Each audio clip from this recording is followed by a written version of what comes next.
lovelies, Salty Vixen here. Tucker Carlson is back. Well, at least on Twitter. He took to Twitter and I'm going to quote you exactly what he said. He said, "Good evening, it's Tucker Carlson. One of the first things you realize when you step outside the noise for a few days is how many genuinely nice people there are in this country. Kind and decent people, people who really don't care about what is true. And a bunch of hilarious people also. A lot of those. It's got to be the majority of the population even now. So it's heartening. The other thing you realize is how unbelievably stupid most of the debates you see on television are." Well, he's absolutely correct on that. "They are completely irrelevant. They mean nothing. And in 5 years, we won't even remember that we had them. Trust me. As someone who has participated." He's probably focusing on Crossfire when he was on CNN. And oh my God, it was so good to see him again. And he says, "At the same time, and this is the amazing thing, the undeniably big topics, the ones which will define our future, get virtually no discussion at all." And he's absolutely correct on that. It's so much noise going on in the media. And Tucker Carlson, and he also said on here, he said, "When honest people say what is true, they become powerful. True things prevail as long as you can hear the words, 'There is hope. See you soon.'" Oh, lovely man to see. And then you got on the flip side, Meghan McCain, who talking about, he was fired 3 times, blah, blah, blah. Well, she was paid to say that. I mean, come on. This is Meghan McCain we're talking about. She's very opinionated, and sometimes I, agree with her, and a lot of times I don't. That's how it works, right? Ratings sell.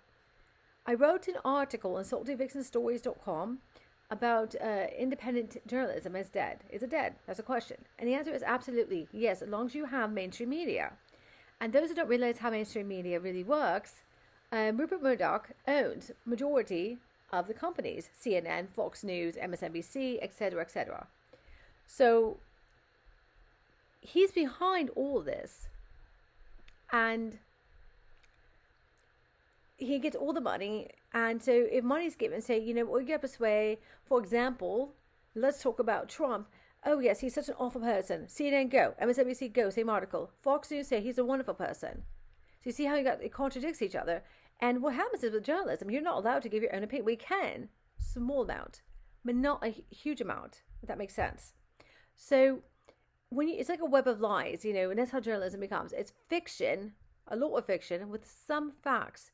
The thing is, they're hoping you, the people, can pick out the facts. However, with social media, the way it is today, we see the media and we're going to tweet it, we're going to post it, and we're going to give our opinions. And a lot of people don't even bother to research because the way the media is, you have to listen to me. This is how you have to think. This is how you have to feel. This is how you have to taste. This is how it is. It's just like Cleopatra. I have to bring this up because I haven't talked about it in my podcast at all, on my voice podcast. This is my video podcast, so I have 2 of them. But Cleopatra has been a controversy because Jada Pinkett Smith decided to produce a documentary about Cleopatra. And in the trailer, this lovely woman goes, "I don't care what you learn in school. Cleopatra is black, according to my grandmother." And you're sitting there like, but she wasn't. And I read today on Facebook that someone quoted, "Well, Cleopatra's sister was found, and they did DNA tests, and therefore she is black." Well, actually, they're heavily Greek, and the family was a very heavily Sweet Home Alabama, incest. They're Macedonian Greek.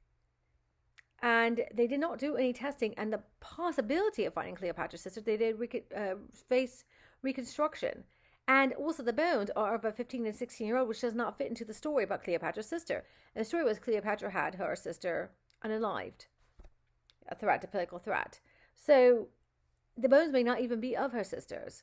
We don't have proof of that, unfortunately, until we find Cleopatra's grave, which we have no idea where it's from, because legend has it she's probably under the sea. And she may not be, because from what I've read, that the entire dynasty, Cleopatra's genealogy, they don't know where they're buried, but I'm assuming she's buried with all of them. You think she'd be buried in Valley of the Kings. We all thought that, but no, she's not. She'd probably be with the rest of her family, wherever their resting place is at.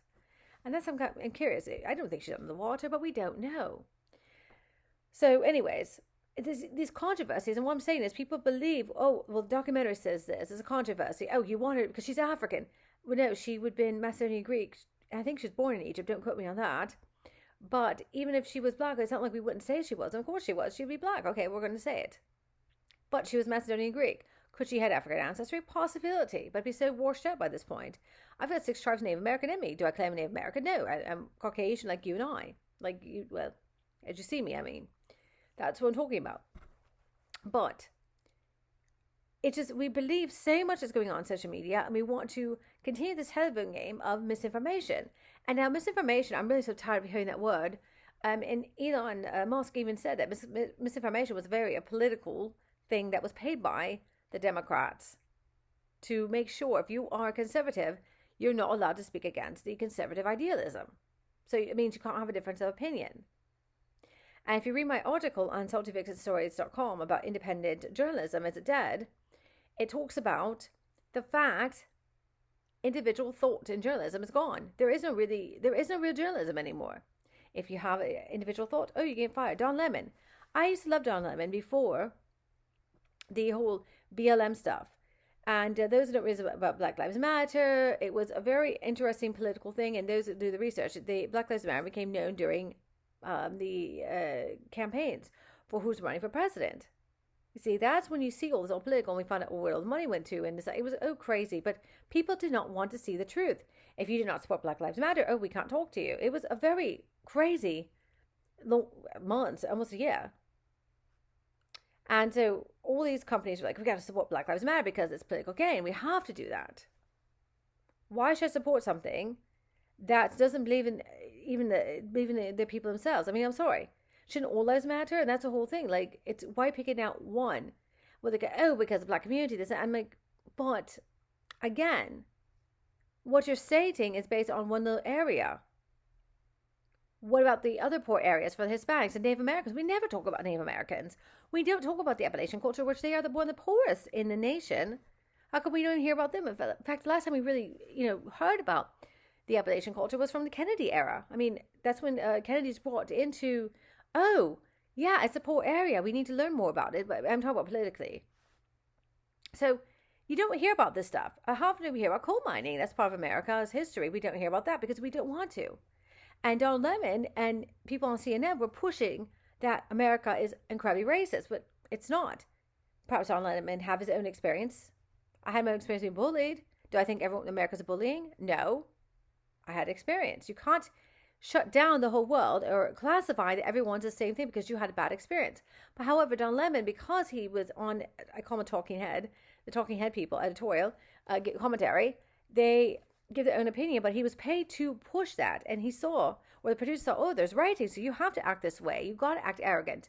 So how he was on TV versus how he is in real life is two different stories. And I'm sure Don Lemon is a lovely person to talk to in real life. Again, I don't know, never met the man. But considering Tucker Carlson and Don Lemon know each other, and I believe even Jon Stewart, and by the way, Jon Stewart, a little bone to pick with you, what you said in your tweet about Tucker Carlson. I was a bit annoyed with that, and you'll know what I mean if you look it up. He's kind of gotten very, very, I would say, left-wing, and this is, I guess he always was Democrat, and I love Jon Stewart. I always love for Jon Stewart. I love when he's on Comedy Central. But his ideas, his thoughts were not so woke, I guess you could say. They were a bit more liberal conservative, even though he is a Democrat, if that makes sense. So I find it all that interesting how, you can't have a difference of opinion anymore. And if you have a difference of opinion, people are going to argue. Is that correct? Why do we have to argue? Why can't we just say, you know what, I'm done. Move on, we're done with the conversation. And that's what people are not doing. They want to argue so much that you get stressed out. And I'll be frank with you in this last thought of my podcast. If social media ended tomorrow, I wouldn't care. Can the world survive without social media? Absolutely. We did before, why can't we now? I say get rid of big tech and let people be individuals. All right, my lovelies, have a lovely day. Goodbye.